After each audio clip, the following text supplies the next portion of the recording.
Hello and welcome everybody to Just About Cars. I'm Zach, and in this video we're tackling a little problem that has developed in most F10s of late, and that is getting water in the rear footwell. Now, as you can see, mine isn't so bad. It was quite a lot wetter now. You can still see a bit of moisture under the mat.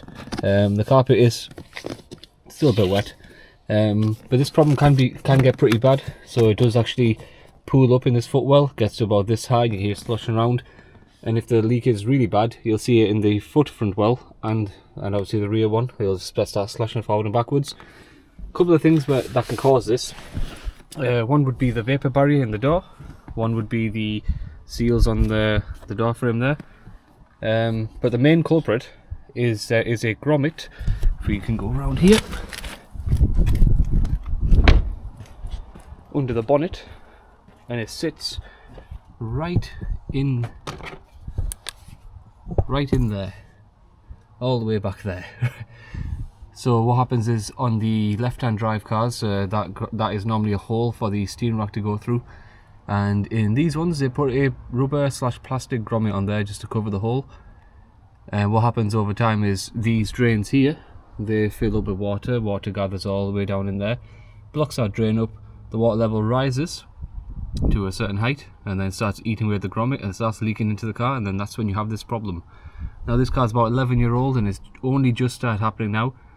I was washing the car one day, checked under the mat, and it seemed a bit damp, and that's before I washed it. So yeah, I think I might have caught this one just in time. So to start this job, there's a couple of screws there, the Torx head ones. I think they're T30. We need to take those out first, remove this cover, and then we can go from there. Now, this next part is a little bit hard to see. It is a lot clearer in person. It's just the camera has a wide angle on it, so you can't see it as well. But there is, if I can put the torch in here, there's one screw there, another screw there, and then there is one screw at the bottom right there, and then there's a hidden one which I can't see in person. There's one there, and I believe there should be one there hidden right away.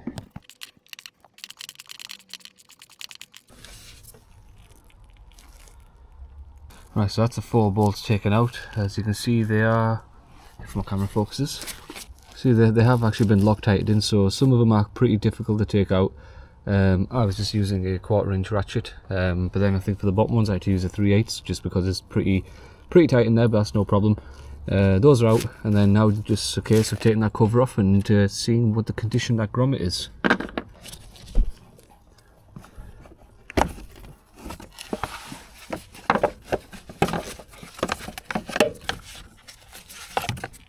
And there it is. There's the panel for it. Doesn't look too bad, but let's see what it looks like up there. Okay, this is going to be a bit tricky to get in there, but let's give this a go. And as you can see, that grommet is absolutely disgusting. And to clean this out, I'm not going to do anything fancy. I'm just going to do a caveman on there and just douse it with loads of brake cleaner, and maybe a small brush just to clean up some of the debris. But once that's all clean, this is going to come out, and then we're going to look into making this drain hole bigger. And from this angle, I can't even see the drain hole. Okay, now that we've cleaned some of that off, I have found the drain hole. It's right there in the bottom right. I don't know if it comes up on camera, but I can see it from where I'm looking. Right in the bottom right, just in where the metal is. So we can't actually drill that because, one, there's no space, and two, I don't really want to drill into the body of the car. So what we're going to do is, instead we're going to modify the cover. On the bottom right there's like a little channel, well, it looks like a little channel, which will go where the water obviously goes into the hole. But if we put one inside the cover, then the water has 2 places to drain from, and all that'll happen is it'll just spill down here into the under tray and then go to the bottom of the car. And there you have it. The pick did the trick. So I tried to use a smaller pick, that didn't work, so I used a big boy. And what you need to do is just try to get that right in there, and then pulling it straight up. It is held in with three little tabs. 2 of them are snapped off. That's fine because we have a new one to replace it with. But yeah, you will probably, if the pick does slip a lot, so you will probably smash your hand and your elbows all in the engine bay, but small price to pay for a leak-free car. If we go back over here, and you can see in there where it used to be. There's still some debris there from the breaking the old grommet off, but you can see some carpeting or something from the inside of the car. That seems a little bit damp. That's obviously where it's been leaking from. And I may have scratched up a little bit of the metal just when I picked that out, but what I'm going to do is put a little seam of tiger seal around the opening there, and that should stop this ever happening again, and I won't ever have to do this. So yeah, that'll be great. Let's crack on with the new seal. And here we have it, the brand new seal, fresh from BMW. And if you're wondering and you want to order this for yourself, there is the part number. But yeah, it's just a direct replacement. This cost me about £45 with discount. So I've seen loads of videos where people paid like £30 or whatever else, but this is 45 with discount. So to a normal price it'd probably be like 50 something, and you can get these cheaper on eBay. But obviously for aftermarket ones, this is genuine. You get aftermarket ones for around £20 on eBay, but I don't really trust the quality because I really can't be bothered doing this job again, so I thought I'll just pay the extra and get a genuine one. But yeah, installation should just be a case of popping it in and hope for the best. So, but before we do that, I'm just going to clean up some of the lip on there and then put a seam of tiger seal on before I pop this grommet in. Now this is the tiger seal I'll be using. So you can just buy this from any auto parts shop. I got this one from Halfords. It cost about £8 on trade discount, and I think about £10 on a normal customer price. The clip itself does not need any adhesive because it does have clips on there. Sorry, the grommet, it does have clips on there, and it does have its own little gasket there. But it doesn't hurt to just stick a bead of this just around the inside and these black bits here, the little channel, and then put like a seam on the lip in there. And I'm really sorry I can't really show too much of this just because it is really hard to see in there. It's hard to hold the camera and the torch and the ceiling all at the same time, but I will report back soon as that's been beaded on. And there we have it. We have some tiger seal all lipped around the outside of the hole where the grommet's going to fit. And if we come over here,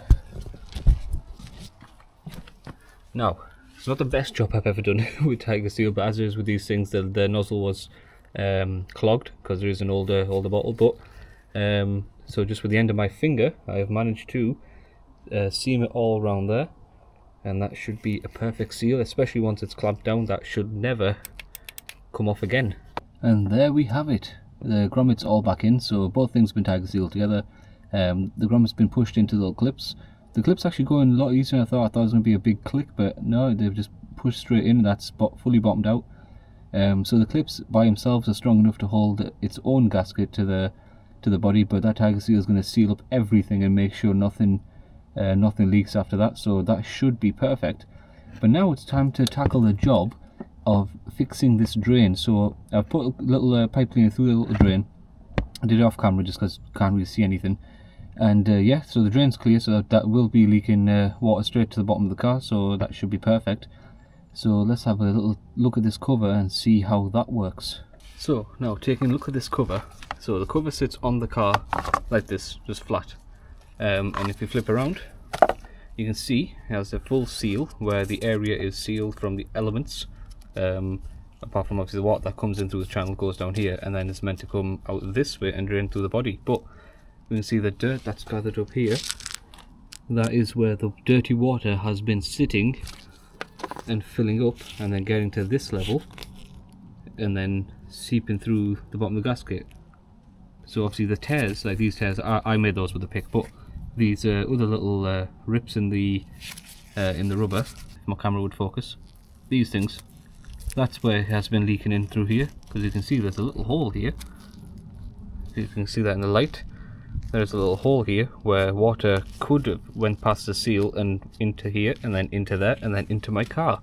So what I'm going to do is now drill a little hole roughly in this area here, so when the water does come in, and rather than sitting up to this level, it'll have a second hole to go straight through, and it won't gather up here and it won't eat that seal. In theory that should work fine, so let's give that a go. So this is the back of the cover. There are two pegs here, so that's where screw hole goes down the side, and that is a little locating tab. So I measured in the car, the drain hole sits roughly around here, but obviously on the back side. So we want a hole in this roughly in the same area, so I mean anywhere really in this general area should be okay. So if we put a hole through right through here, it will come out of there and then just drain down the bottom. and then to the bottom of the car, and that should be fine. So let's give that a go. And obviously if this does fail, then we have plenty of Tiger Seal to fix this back up with.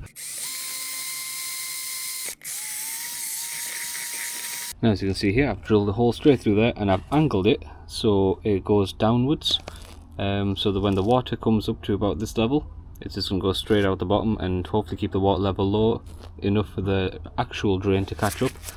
And if you flip it over,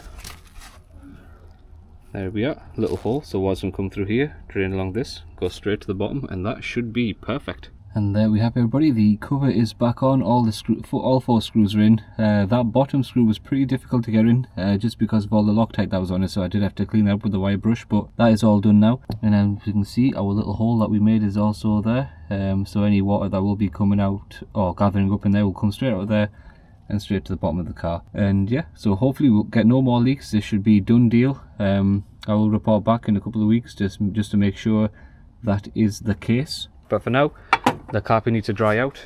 I will be leaving the windows open and have a dehumidifier in there. Dry out the rest of the carpet. It's not that wet, it's just slightly damp, and I know a lot of water must be gathered up in the foam padding, but it is what it is. I really can't be bothered to take all the foam and the carpets out to dry them out fully, but it's dry enough for now. So we are due to have rain all this week, so as long as there's no puddles and the carpet dries out, that is a good fix for me. And if you found this video helpful, please remember to give it a like, share and subscribe. Share it with your friends, and if they're having a similar problem, hopefully this will help them out too. And that's it for now. Thank you everybody so much for watching, and I'll see you in the next one.